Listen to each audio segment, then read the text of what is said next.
Let us remain standing as we hear the reading of God's Word from Proverbs chapter 22, verses 1 and 2, 8 and 9, and 22 and 23. A good name is to be chosen rather than great riches. The rich and the poor have this in common. The Lord is the maker of them all. Whoever sows injustice will reap calamity, and the rod of anger will fail. Those who are generous are blessed, for they share their bread with the poor. Do not rob the poor because they are poor, or crush the afflicted at the gate. For the Lord pleads their cause and despoils of life those who despoil them. This is the word of God for the people of God. Thanks be to God. You may be seated.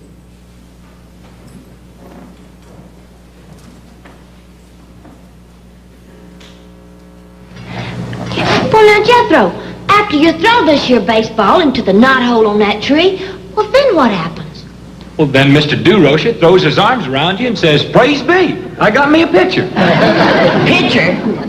According to him, that's what baseball teams is always needing. Big, strong pitchers.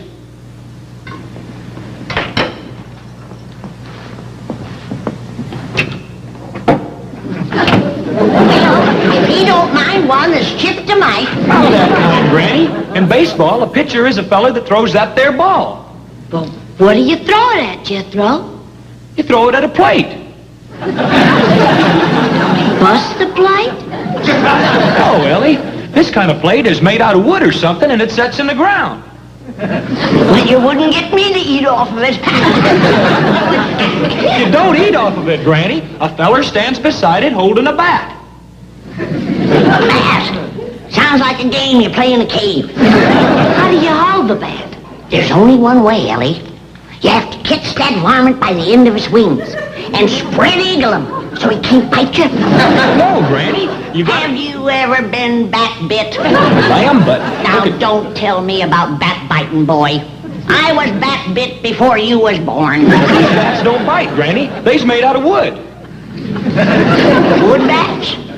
Yes, ma'am. And you don't play baseball in a cave, neither. You play it on a diamond. A diamond? Yes, ma'am. Who told you all this, boy? Mr. DeRocher? And you swallowed it. Well, Granny, he's a coach. He might be a coach, but if you ask me, he's got a few horses missing.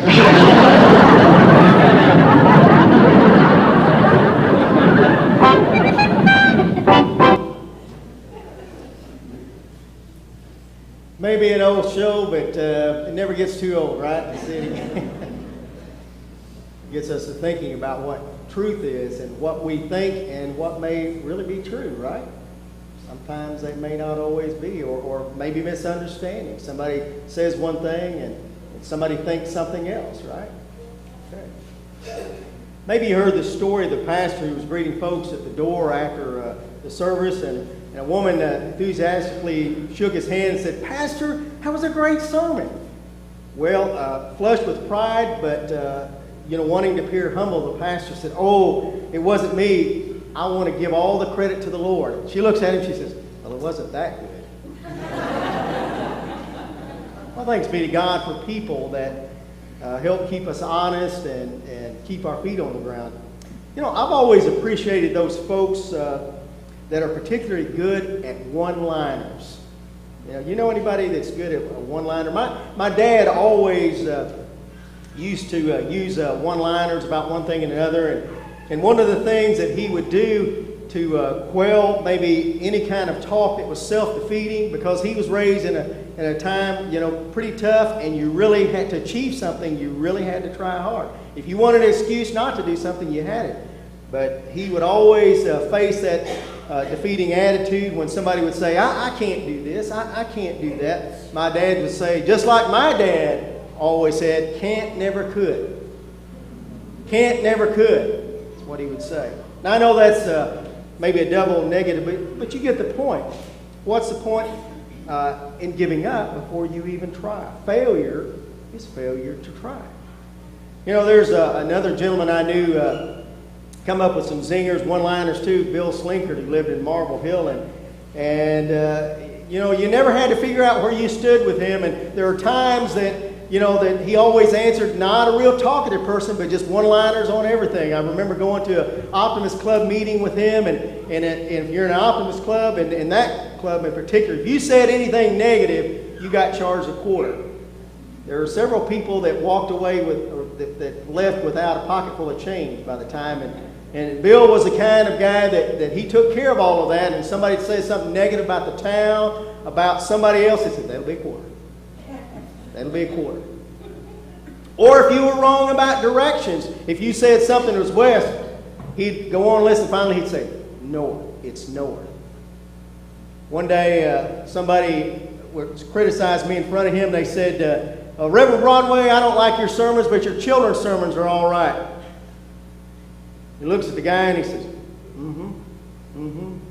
He said, everybody has to have sermons on their level. That was Bill, the one-liner. Whether we acknowledge it, I think many of us seem to operate on certain sayings or one-liners or maxims or proverbs, things like that. We may not be conscious of it, but there are sayings in our mind and heart that kind of tell what our values are or where we stand on certain things. Maybe even something like when somebody judges another person before they know them, we might say, well, you can't judge a book by its cover. That little proverb or maxim or something like that. Even something so simple as fishing. One of my uncles who loved to fish, and because he came from very meager means growing up, he fished not just for the sport, but to put more food on the table.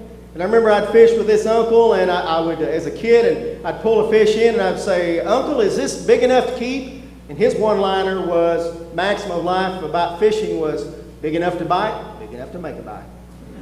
That's what he lived by. I fished with another guy that never kept a fish because his philosophy was catch and release. Catch and release. That's how you take care of the environment. You see the differences there? But still value that meant something to them. Sometimes it does seem that Proverbs can contradict each other. For example, have you ever heard of the saying, haste makes waste? Is there truth in that statement? No, there is. Haste makes waste. There are certain things, if you get in too much of a hurry, you can mess up what a carpenter would say, measure twice, cut once, right? Because if you get in too much of a hurry, you have more mistakes. But what about the other side of the issue? When someone needs to hurry up a little bit or miss an opportunity, would you say to that person, haste makes waste? Probably not. You'd probably say something like, whoever hesitates is lost. Okay? It states simply that there's another side to the truth, that some things depend upon the context. Same can be said about the phrase, birds of a feather flock together. Is there truth in that statement? All right, you got that, but then you got somebody over here saying, isn't that true? Opposites attract. Both sides of it, aren't they? Maybe the philosopher Aristotle had a point when he said, usually you'll find truth that's found in the tension between two opposites. For example, we as Christians are saints in our relationship with Christ, holy in the way that the New Testament puts it. We're saints, but at the same time, we're sinners, right? I mean, we're in the covenant, we're under that grace, but yet at the same time, we still make mistakes. One at the same time. We're human, as human beings, we're both physical, and yet we're spiritual too. Well, Proverbs or sayings, whether ancient or contemporary, do reflect what we hold as being valuable or true. Raymond Van Leeuwen put it this way, and I quote, Proverbs also embody a culture's commitments, contradictions, and myths. He goes on to say, many Americans believe that money talks, that sex sells, yet we emblazon in God we trust on our currency, perhaps to remind ourselves that money isn't everything. And advertisers fervently exploit our beliefs that the sky is the limit, meaning that for us there are no limits, whether ecological, moral, or divine, to self-gratification, unquote. So what kind of proverbs do we live by? What are the maxims or the general truths that summarize our values? Well, before us today is an ancient proverb that challenges us to examine what to value above other things. And it states, a good name is to be chosen rather than great riches, and favor is better than silver or gold. Eugene Peterson said in the Message, puts it this way: a sterling reputation is better than striking it rich. A gracious spirit is better than, he says, money in the bank. You hear what the writer of the Proverbs is really asking us to do? Choose things like being a person of integrity, even if it means we have less to show for it. Stuff-wise, of course. Now, is that the mantra of today's ethics? You know, if you have to walk away with less, you know, it's all about that. I don't know, when I was thinking about this, for some reason, the old Steve Miller Band song came up in my mind about a culture that's past, but in a way, still around, and go on and take the money and run. I mean, that song, go on and take the money and run, okay. You know the rest of the song. So, there was a book written just a little time after the Jurassic period. I think it was around 1974. Okay, I knew I should have taken that seminary course on Lane Humor 101, but maybe I'll pick it up later. Well, Joseph Fletcher's book was quite controversial for a number of years because it called into question simple black and white ethical decisions. And he said, in essence, that life and the ethical dilemmas that arise are actually much more complex than always just a black and white answer on something. And yet, Fletcher goes on to tell his readers that the central question to always ask ourselves is, what does love require in this situation? What does love require in this situation? You know, Fletcher insisted that this is our ultimate guide, and needless to say, there were many folks that vehemently protested about his idea and what he was saying. And they countered with the argument that there are some things that are always right, and there are some things that are always wrong. Well, example of Fletcher's perspective might be this, that he would argue, that he has argued, that in Nazi Germany during the Holocaust, you know, a family might be harboring a Jewish family, and maybe you're at work and they regularly do a check on who is staying at your house, and the authorities come in and they say, do you have Jewish families staying at your house? Well, what do you say? What do you say to them? I mean, because if you said, somebody said no, one of our kids. Because to say yes would mean you'd put your life, your family's life, in jeopardy, as well as the Jewish family staying with you. So that's what Fletcher would argue. What is the greatest good in this situation? You see where Fletcher's coming from. Well, whether we come out on this debate, Fletcher raised another point that relates to the issue of what has value in our lives. Fletcher said that things do not have an intrinsic or inherent value. The only value of stuff, my friends, he would say, is that something that is assigned to the stuff. Now, I've got an example here. You see this?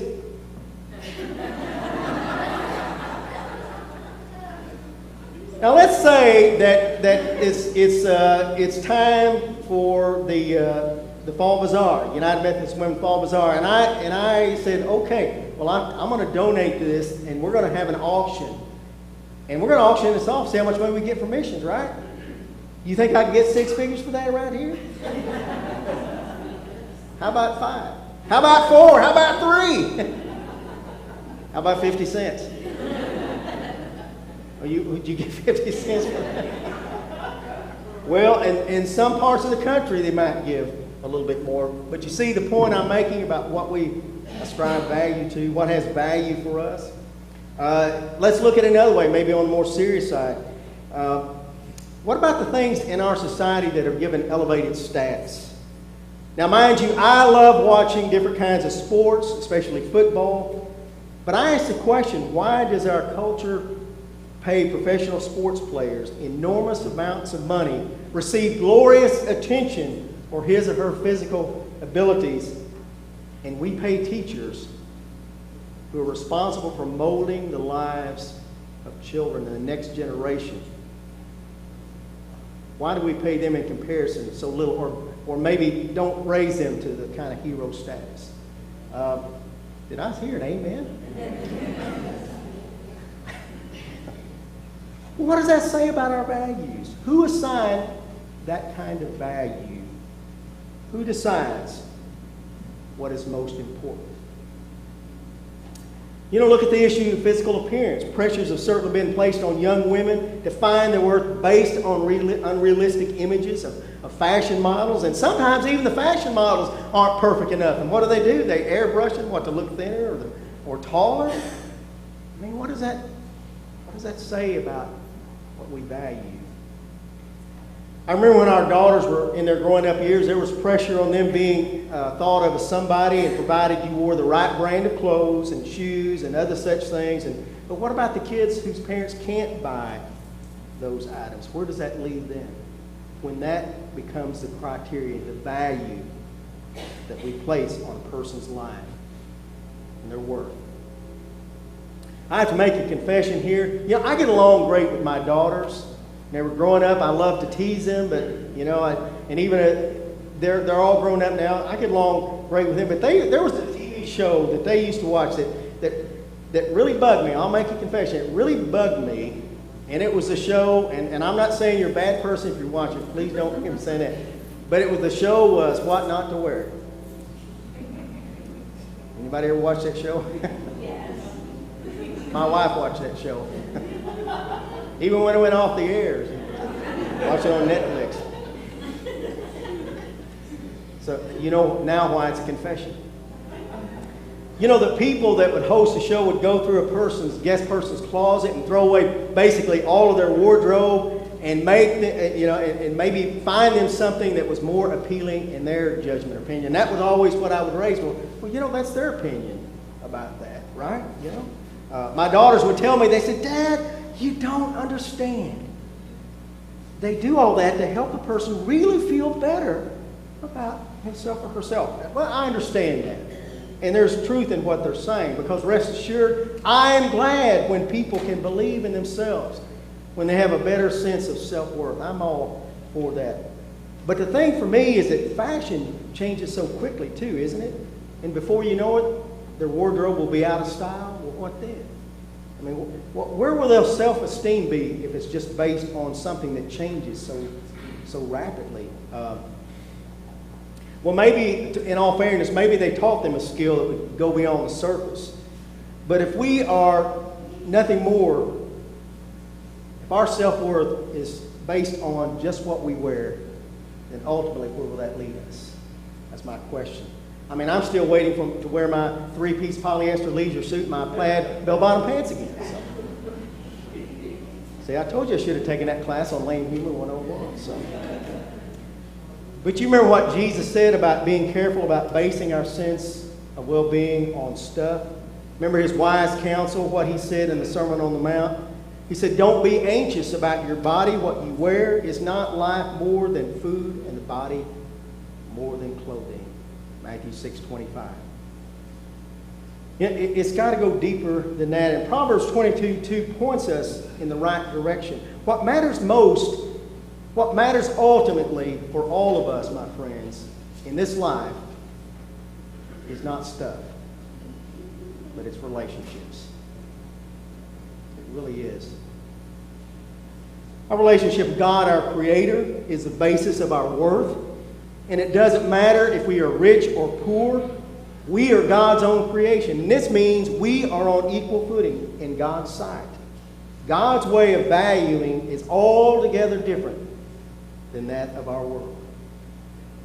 I don't know if you're familiar with the tradition, but some of you this past January, on the second Sunday in January, is always baptism of the Lord's Son in the Christian calendar. And I like to do the reaffirmation of the baptismal covenant found on page 50 in our hymnals. Because it's a time to gather around the baptismal font and touch the water and to remember our baptism, because it is our symbol that helps us to remember our identity and our worth. We are somebody because we're God's beloved children, and that makes us somebody. God loves us and is proud that we're God's children. That's the basis of our worth. That's our value, what Proverbs says. Proverbs does call into question where the world places its value and urges us to vote with God, with our attitudes and our actions too. Just look at the way God used the poor. Are the poor to be despised or ridiculed or scorned? Well, not according to the passage we read this morning. God is an advocate for those in poverty. You look at all the Old Testament passages and also in the New Testament, you'll find a whole lot of those. He calls us to do the same, to be an advocate. You know, in the letter of James, we're warned about our behavior toward the haves and have-nots. In James chapter 2, it says, "My brothers and sisters, do you, with your acts of favoritism, really believe in your glorious Lord Jesus Christ? For if a person with gold rings and fine clothes comes into your assembly, and if a poor person in dirty clothes also comes in, and if you take notice of the one wearing the fine clothes and say, 'Here, have a seat here, please,' while to the other who is poor you say, 'Stand here or sit at my feet,' have you not made distinctions among yourselves and become judges with evil thoughts? You have dishonored the poor." Well, I'm afraid James is cut from the same cloth as a writer of Proverbs with respect to questioning who or what we allow to influence our values. If we follow Christ and live the values He has placed before us, my friends, we're going to look at people differently. We're going to treat them differently no matter if they have a little or if they have a lot. Now retired Bishop William Willimon, Professor Stanley Hauerwasser, who were professors at Duke University, put the issue this way. In one of their books they said, used cars have values, people don't. And they said what people have are practices, behaviors, and manners. Show me how a person behaves in the smallest, most everyday practices of life, and that tells you all you need to know what is most valuable in that person's life. In the little things every day. In the behavior, in their practices, and their manners. One last thing to keep in mind about how we think about what we value. True value and values often emerge, my friend, in a time of testing. In a time of testing. John Ortberg says in his book, The Life You've Always Wanted, he said this, and I quote, "A test is a difficult experience in which a person's true values, commitments, and beliefs are revealed." And he precedes this comment with a story of a college sophomore who spent all semester in anticipation of the notoriously difficult final exam he knew that professor would give in his ornithology class, a study of birds. And having made what he regards as an ultimate effort, he's stunned when he walks into the classroom to take the exam, and there is no blue book, there's no multiple choice questions, no booklet at all. Just 25 pictures on the wall. And they're not photos of birds in all their resplendent color, but actually they're all pictures of birds' feet. The test is to identify the birds by their feet. And he looks at the professor and he said, "This is insane. It can't be done." The professor says, "It must be done. This is the final." "I won't do it," he said. "I just won't do it. I'm walking out." The professor says, "If you walk out, you will fail the final." He said, "Go ahead and fail me. Go ahead." He starts heading toward the door. The professor says, "Okay, you have failed." He gets out his notebook and pen and he says, "Now, tell me your name." The boy looks at him, he rolls up his pants legs, takes off his socks and shoes. He said, "You tell me."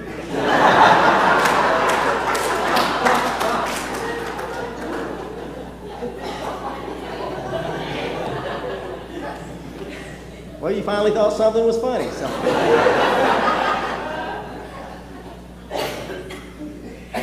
Can you really tell something about somebody by their feet? Maybe. It's the walk we walk. It's where our feet take us. It's a path that we trod that is most telling about our values. I hope and pray that, when folks look around at us here, folks in our community, because we're trying to share the good news with people, aren't we, in our community? We're trying to do that. Well, I hope when they look around at us that they can identify us with our good name, like Proverbs says, good name. of being Jesus' followers by walking in the paths that he has shown us. That is, by loving one another and all others, regardless of economic status, regardless of age, regardless of nation, regardless of race, regardless of any other human-based barriers. They'll know us all right. They'll know we are Christians by our love. Yes, they'll know we are Christians by our love. And the people of God said,